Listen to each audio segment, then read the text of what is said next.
Do you ever feel fascinated by a fictional character that has absolutely nothing to do with you?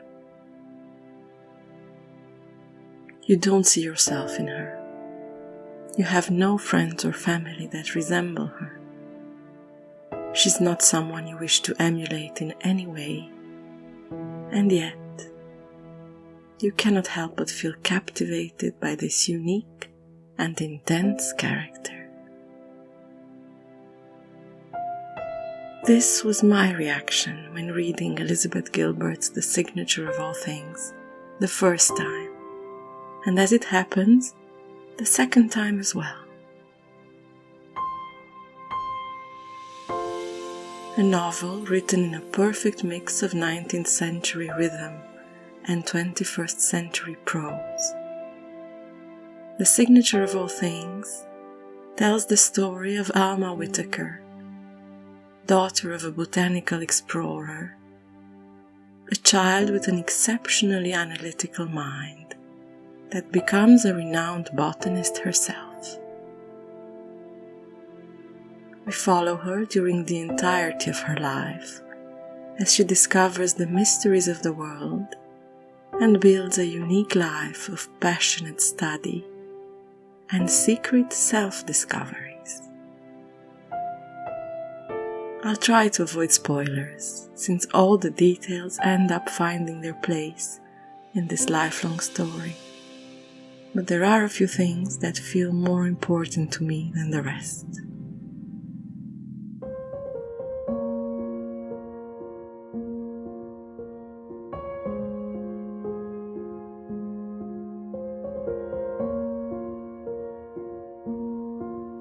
Let me begin by one of the most captivating passages of descriptive beauty, as Mr. Ambrose Pike comes to the Whitaker estate at the invitation of Alma, who recently discovered his drawings of orchids.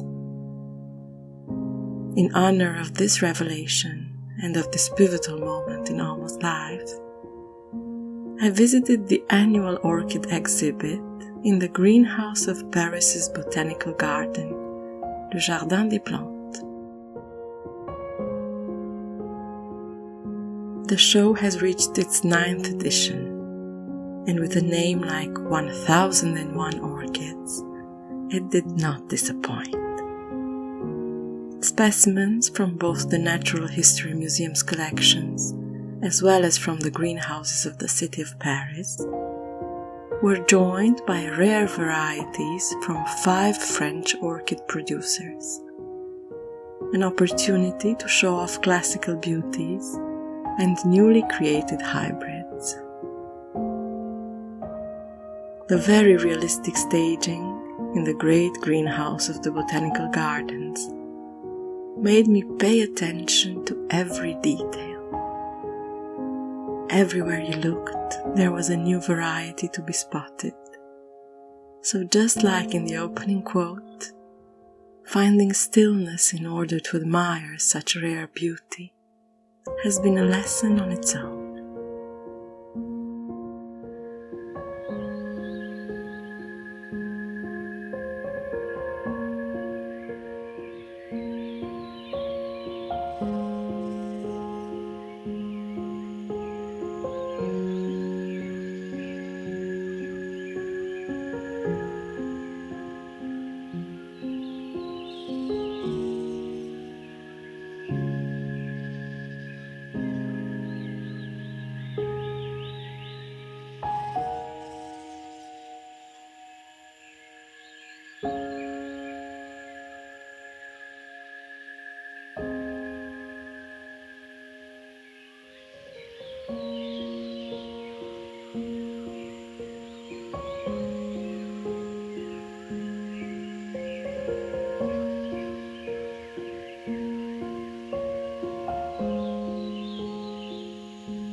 George thrust into Alma's hand the lithograph of a spotted catasetum. The orchid had been rendered so magnificently that it seemed to grow off the page. Its lips were spotted red against yellow and appeared moist, like living flesh. Its leaves were lush and thick, and its bulbous roots looked as though one could shake actual soil off them. Before Alma could thoroughly take in the beauty, George handed her another stunning print, a Peristeria barkeri, with its tumbling golden blossoms so fresh they nearly trembled. Whoever had tinted this lithograph had been a master of texture as well as color. The petals resembled unshorn velvet, and touches of albumen on their tips gave each blossom a hint of dew. Then George handed her another print, and Alma could not help but gasp. Whatever this orchid was, Alma had never seen it before. Its tiny pink lobes looked like something a fairy would don for a fancy dress ball. She had never seen such complexity, such delicacy.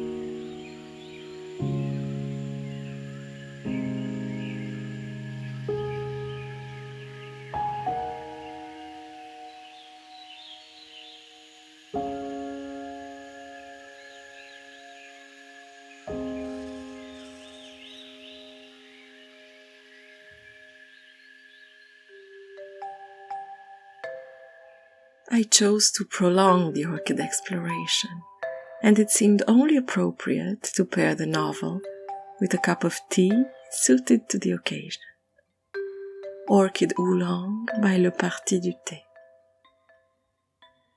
There are more than 30,000 species of orchids in the world, and the majority of them are scented. Our knowledge of the popular Phalaenopsis in its unscented version, sold in supermarkets worldwide, has left us thinking that color is the only weapon of seduction the flower has. But in this delicate blend of semi-oxidized oolong tea and floral exotic flavor of orchid, I feel I'm transported on a Polynesian island, sitting comfortably on the porch of a bungalow, overlooking a crystal clear ocean with my cup of tea at hand.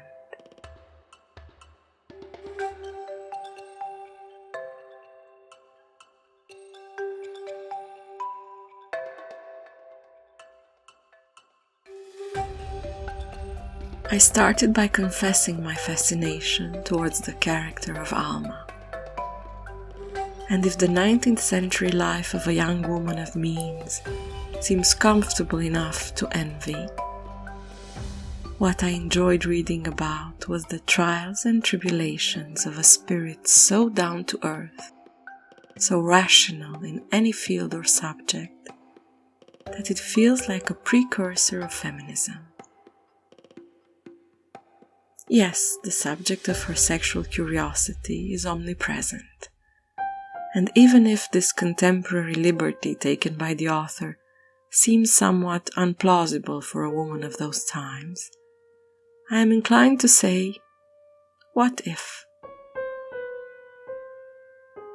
What remains, however, quite believable is the fact that even if her views on the subject came from a scientific need to discover, her longing for a life partner to share not only day-to-day life, but also her passion for botany, are consistent with the ways young girls were raised to envision life. What made her so avant-garde was the fact that her botanical interest was never a secondary occupation, a hobby, something to pass time. It was the thing that most defined who she was, and the non-negotiable in any lifestyle she could have imagined.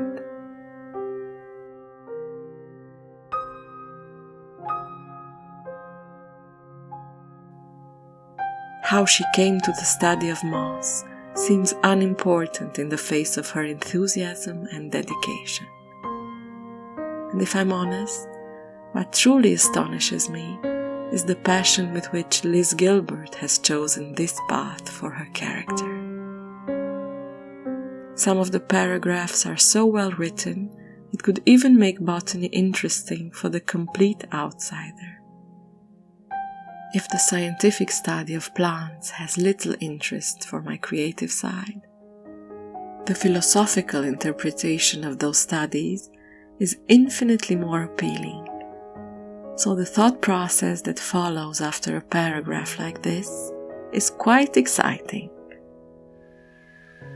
Moss grows where nothing else can grow. It grows on bricks, it grows on tree bark and roofing slate. It grows in the Arctic Circle and in the balmiest tropics. It also grows on the fur of sloths and on the backs of snails, on decaying human bones. It is a resurrection engine. A single clump of mosses can lie dormant and dry for 40 years at a stretch, and then vault back again into life with a mere soaking of water. Moss is inconceivably strong. Moss eats stone. Scarcely anything in return eats moss. Moss dines upon boulders, slowly but devastatingly, in a meal that lasts for centuries. Given enough time, a colony of moss can turn a cliff into gravel and turn that gravel into topsoil.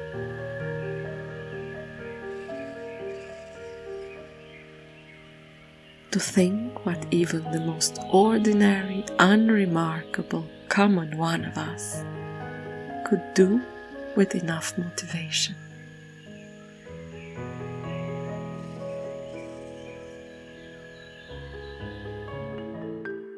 My ritual for the signature of all things is completed by the greenest, most refreshing salad you could imagine. Naturally, after greenhouses and moss, I longed for the crisp taste of green. Yes, the taste of a color I've already professed my love to, and that I chose to sublimate with a surprising dressing.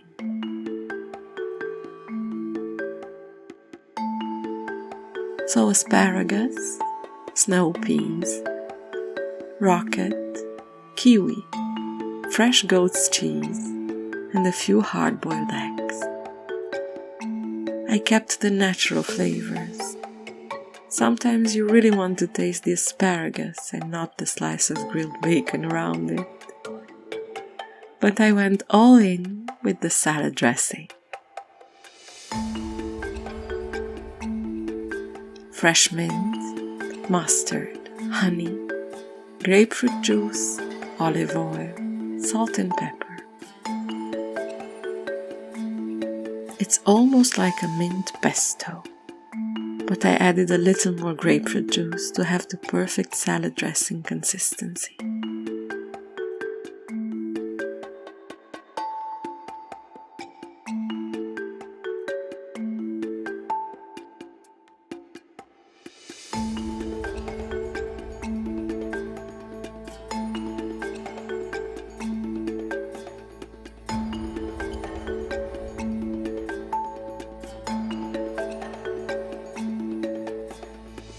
A dream of a salad for any summer lunch when you just need that splash of green in your life.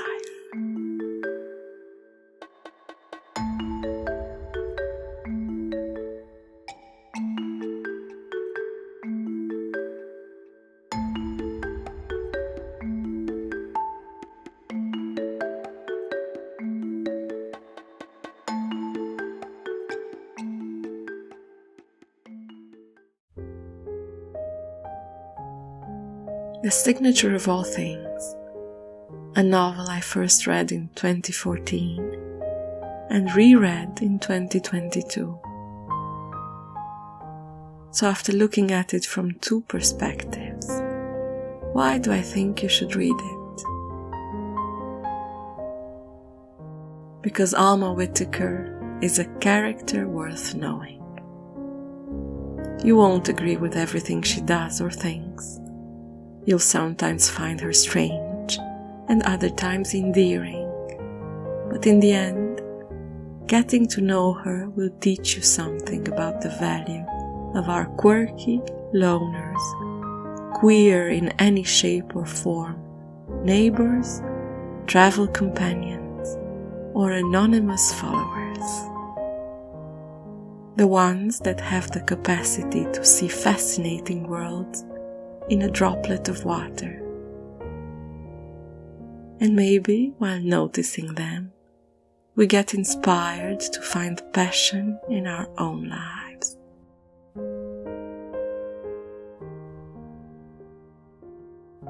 I'll leave you with my favorite quote from the novel, while I go and make the best of its message.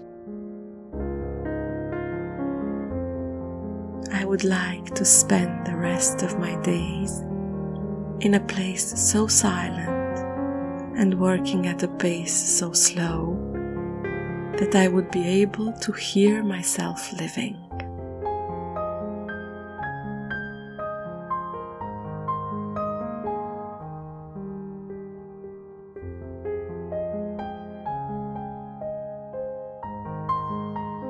Until next time, enjoy your reading and your rituals.